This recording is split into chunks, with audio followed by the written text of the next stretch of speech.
আরব দেশের সঙ্গে যুক্তরাষ্ট্রের সম্পর্ক জোরদারের লক্ষ্যে মার্কিন প্রেসিডেন্ট ডোনাল্ড ট্রাম্পের 4 দিনব্যাপী মধ্যপ্রাচ্য সফর শেষ হয়েছে। আবুধাবি থেকে শুক্রবার ওয়াশিংটনের উদ্দেশ্যে রওনা দেন তিনি। সফরের শেষ দিনে তিনি জানান, সংযুক্ত আরব আমিরাত ইউএই এবং যুক্তরাষ্ট্রের মধ্যে একটি গুরুত্বপূর্ণ চুক্তি স্বাক্ষরিত হয়েছে, যার মাধ্যমে ইউএই মার্কিন প্রতিষ্ঠান থেকে উন্নত মানের কৃত্রিম বুদ্ধিমত্তা সেমিকন্ডাক্টর কিনতে পারবে। 4 দিনের এই সফরে কাতার, সৌদি আরব ও সংযুক্ত আরব আমিরাতের সঙ্গে আরও বেশ কয়েকটি চুক্তি করেছেন তিনি।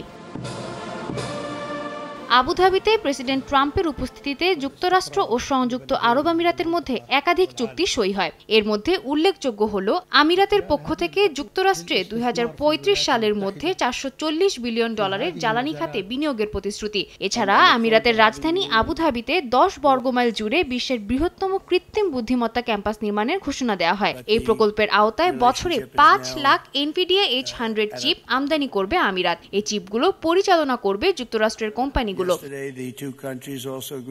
এছাড়া আবুধাবিতে 5 গিগাওয়াট ক্ষমতা সম্পন্ন কৃত্রিম বুদ্ধিমত্তা কেন্দ্র নির্মাণের পরিকল্পনাও হয়েছে, যা বিশ্বের বৃহত্তম AI ডেটা সেন্টার হবে। এই প্রকল্পে ওপেন AI, এনভিডিয়া, অ্যামাজন ও মাইক্রোসফটের মতো মার্কিন প্রযুক্তি কোম্পানিগুলোর অংশগ্রহণ থাকবে। সংযুক্ত আরব আমিরাতের সঙ্গে যুক্তরাষ্ট্রের $1.4 বিলিয়ন অস্ত্র বিক্রির চুক্তিও হয়েছে।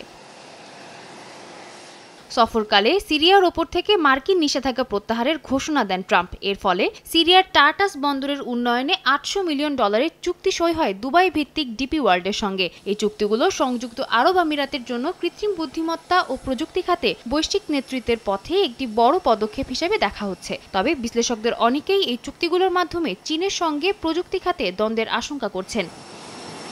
সাদিয়া তাসনিম, সময় সংবাদ।